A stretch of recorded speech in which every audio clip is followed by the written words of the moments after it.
During our COP26 visit, Peloton Events hosted a roundtable with Kensa to see what industry leaders, local and national governments and shareholders had to say about decarbonising the housing sector.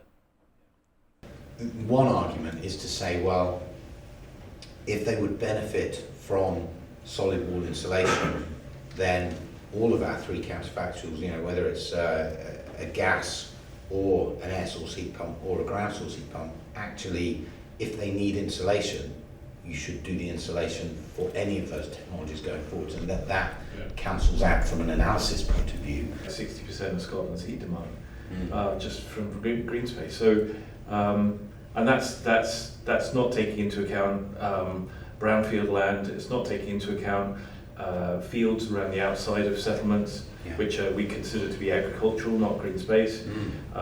And it's not taking into account paved areas. For me, the big things that are going to happen over the next few months are essentially COP for one, and I think some really interesting things will come out of that. And we'll have to see what happens. I don't think we know yet, and that'll be exciting. But then after that, we've got, as I said, the Heat Network's delivery plan is coming out in the next few months. And that will help to solve, not solve some of the issues, but show what's being done with that for yourselves and for your members. The ambition at the moment is about this kind of target-driven element that we have about carbon reduction, the elements and targets, but that kind of ambition really needs to be matched by a kind of clear vision, something that I'd like to see sort of, at a kind of national level, is people to understand what this transition is going to look and feel like, and we need to kind of get the kind of vision. With kind of carrots and sticks and things, there's like standards in place. So you've got the new build heat standard coming in from 2024 for new builds. So the technical consultations for that will be kind of coming out soon.